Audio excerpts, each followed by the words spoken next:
Press start to begin. 1 2 1 2 1 2 1 2 1 2 1 2 1 2 1 2.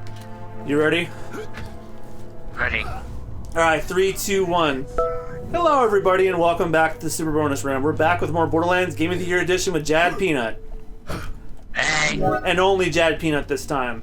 Rich is not joining us in these next couple of episodes. Oh, I walked into a firefight.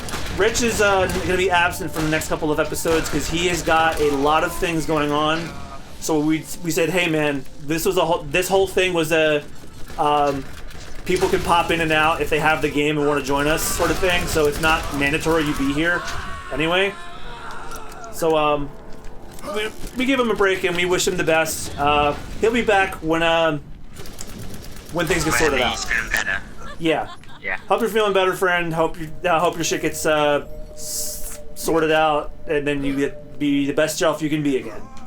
I probably botched my words on that one, but I just got off work during the back-to-school season, and I'm fucking exhausted. So, pardon my brain mannerisms if I don't say words good. Oh, I gotcha. Yeah, I gotcha. I was gonna blow that guy's head off, but I want to do that anyway. So, I smashed it up in our Spitz movie. Yeah, now we've been talking about it for several episodes of, well, I guess all three of our playthroughs now. So, let's hear your final thoughts. It really started out slow, but I really wish the movie was just as ridiculous as the rest of it was as it went on. So it wasn't all that great? I mean, there's a 20 to 30 minutes before anything happens. It's just a lot of setup and introducing characters who are basically one-dimensional assholes that you're hoping will die, and did you die? Oh, so it's basically your typical slasher.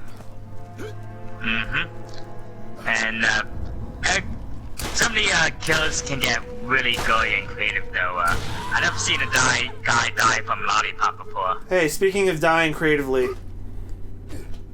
Oh. What happened to you? I thought it would be funny to shoot a tanker in front of my face. Oh, God.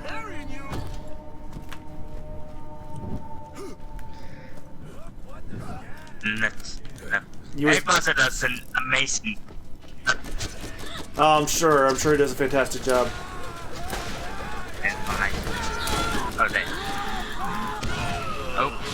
Yeah, guys, that was what happened at the end of the last episode, if you guys were concerned.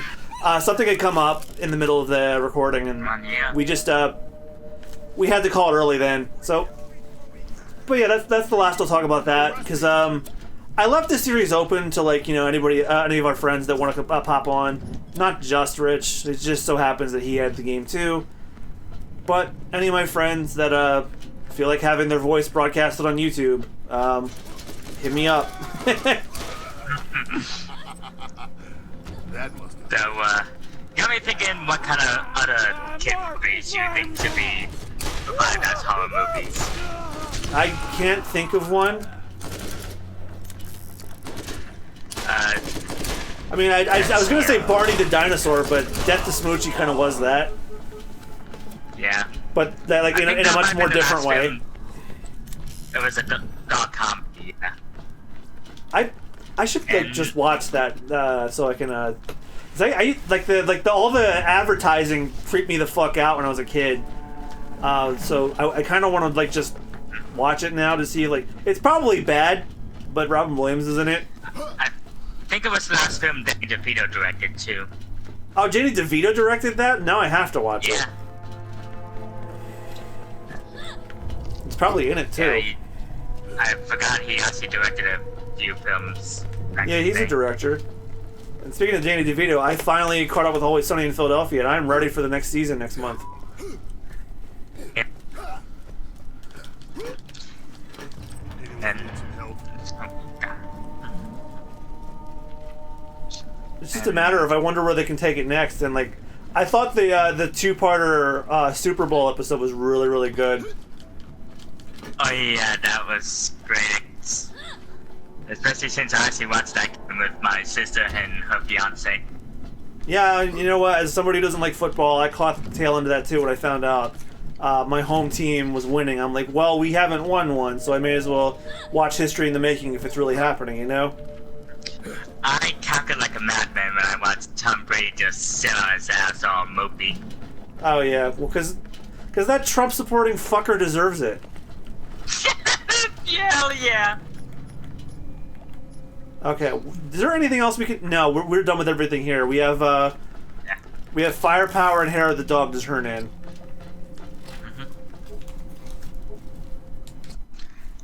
I meant to do my melee thing, but I hit jump instead. Damn it.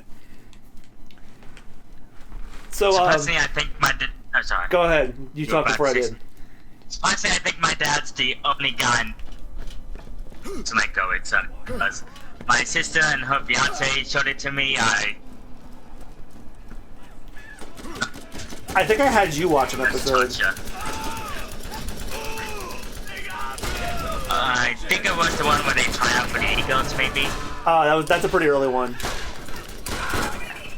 Oh god. Oh god. I think your dad might just not get that you're not supposed to like these people. Yeah.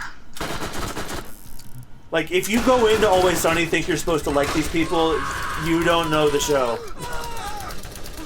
It's like a much more insane version of Seinfeld. Yeah, I'd almost argue it's better than Seinfeld. Okay. I will... Stuck in my head. And you know the reason they have that soundtrack is because when they started the show, they didn't exactly have a budget, but when the show got renewed for like seasons, they decided not to change it because they felt like it helped the whole the comedy of the show. Oh, neat. Yeah, so the music was never an intentional choice until they decided that made the show funnier. Oh god, badass. Oh crap.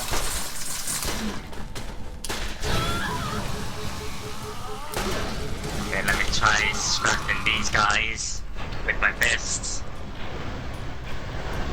Well, I'm about to die, so I used my phase lock to heal up a bit.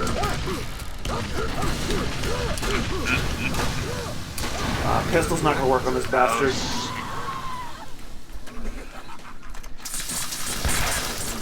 I'm a dying. Well, okay, yeah. I mean, there's a lot of shows my family likes to watch that he doesn't. Okay. Maybe he just has a very specific taste. Burgers, that's another one he just hates. What? Which one? Bob's Burgers. Oh. Anyone need help? Yeah, surprisingly, my mom actually likes that one. Well, it's a bit more wholesome than Family Guy is. That's probably why. True.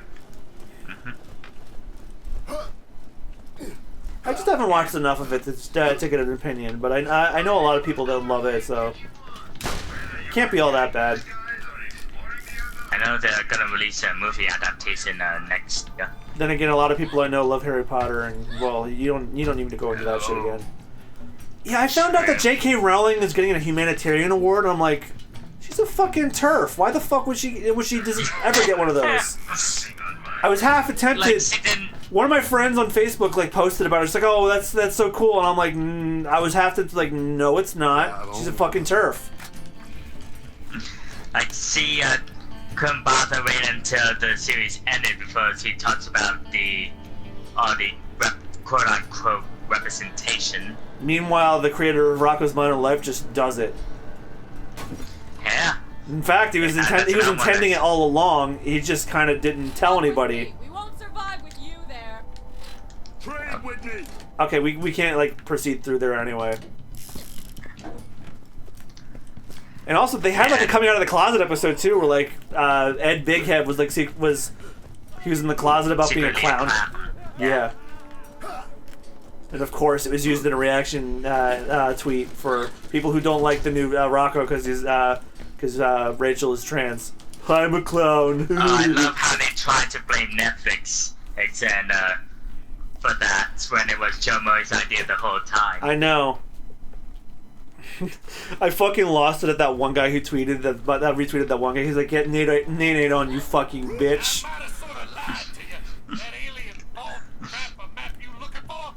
And then I saw Enter the Florpus, and that was actually really, really good. Oh, I still gotta see that one. Oh my god.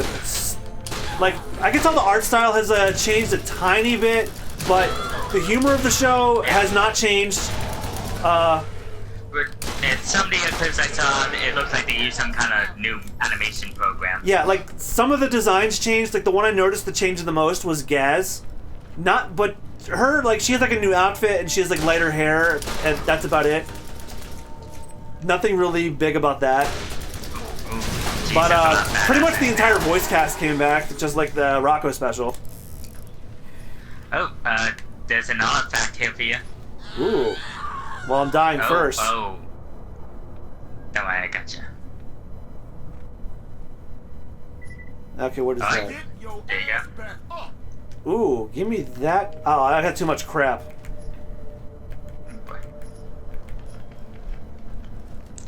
So, apparently Nickelodeon's been forming a closer relationship with Netflix recently. Not only are they producing new content for the streaming service, but they see it as a better way to appeal to their older demographic. Yeah, that's a good way to do it. Maybe the Rugrats thing that they're doing next will be on there. I hope they don't screw it up. Well, they're 2 for 2 so far. What you want? True. And they handle reboots a lot better than Cartoon Network does. Yeah, fucking truth. Well, Yeah, Samurai Jack plus- is the exception. And technically that's Adult Swim. Still under their umbrella. Alright, so we have a mission for canned skag meat. We also haven't turned in the New Haven mission yet. Oh. We have a fast travel point. We may as well turn it in. Unless... Yeah, let's do it. Yeah, let's go and turn that in.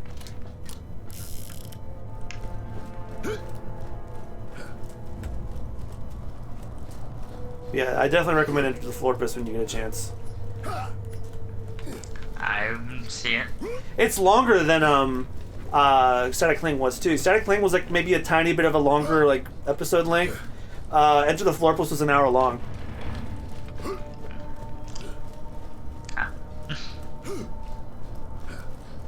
And I mostly just find Richard Stephen Horvitz yelling like an idiot funny. That's half of the appeal of Zim to me.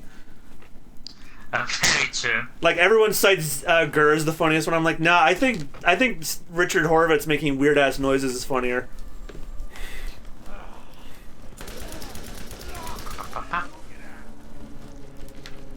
And I love that Minnie Moose has a bigger role now.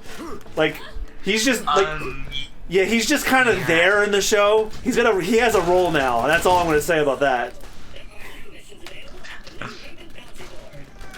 In fact, Minnie Moose was just like kind of a there character. I forgot he even was a character in the first place. Yeah, I think it was his background thing with Stim.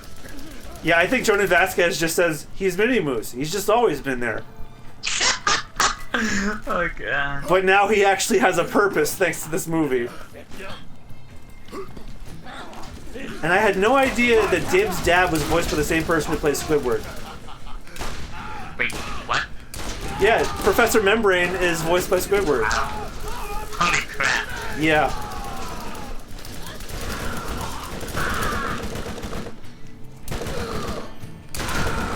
Get fast.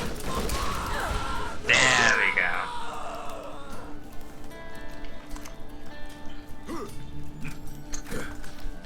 But beyond all the new Nickelodeon specials, largely I've been just occupying my time going through the Jack and Daxter series again. I'm currently about to finish Jack 2, and motherfucker, that game, difficulty-wise, did not age well at all. Oh no, that was a really steep difficulty curve. And the fucking lack of checkpoints pretty much everywhere pisses me off. Like I've actually rage quit that game several times this week. I remember I didn't beat it until years later. Yeah, I remember somebody had to beat it for me back in our grade school days. But I didn't beat it myself legitly until I played on the PS3 version. And I still, to this day, hate that fucking port mission. You know which one I'm talking about, don't you?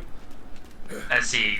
The one where you get the piece of Mar, and then all of a sudden all the Crimson Guards are after all you. those Crimson Guards, and you gotta fight your way through. I found a cheat on to get through that easy.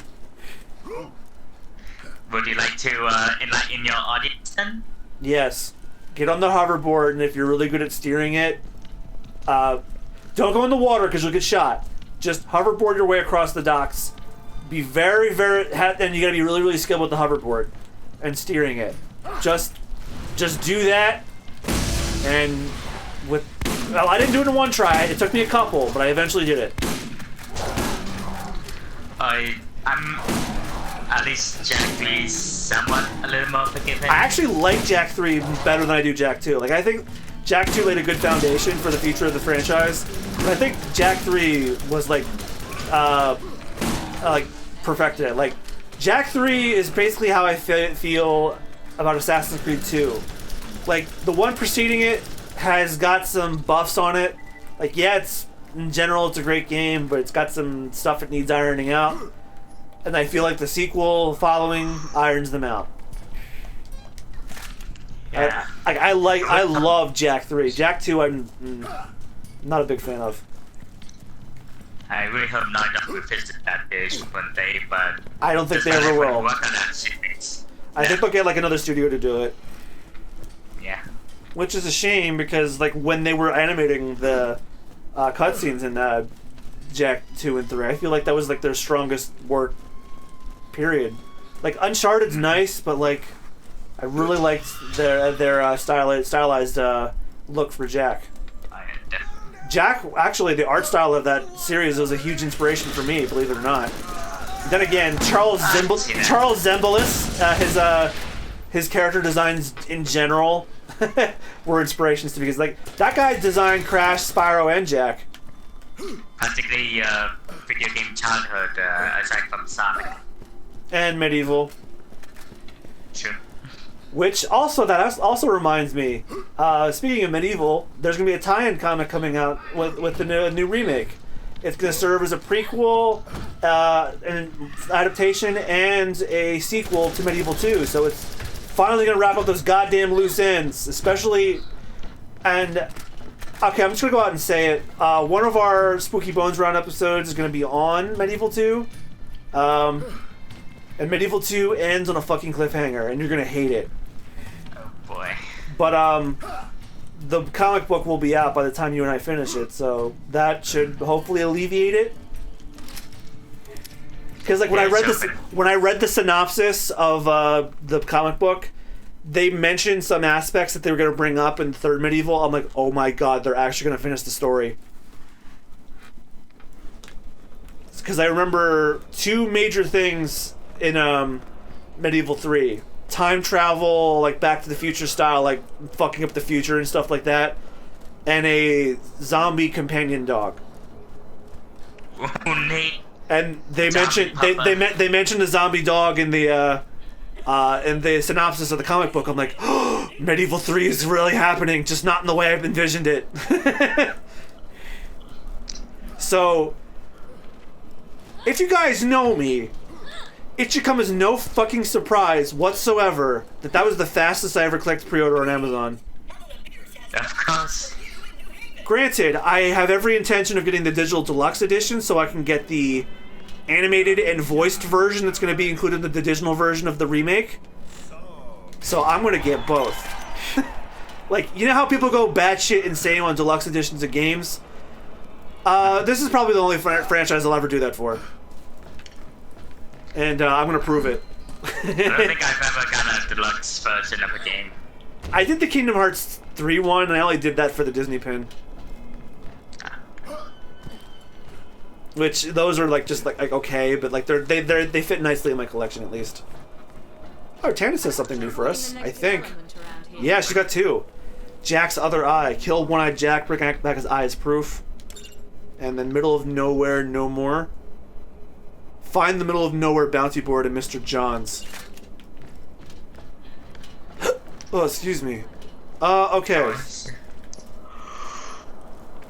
Well, at least it was a hiccup, not a burp. Okay, so... Crazy Earl has 2 missions for us. Get Crom's piece of the vault key and return to Tanis. Earl needs food badly, collects cans of skag meat from Crom's Canyon, then return to Earl. Search for evidence of Sean Kelly's fate around New Haven. And the 2 I read off. We're going to decide which one we're going to do next time on the Super Bonus Round. So thank you guys so much for watching. We'll see you guys next time. Bye-bye. Bye-bye.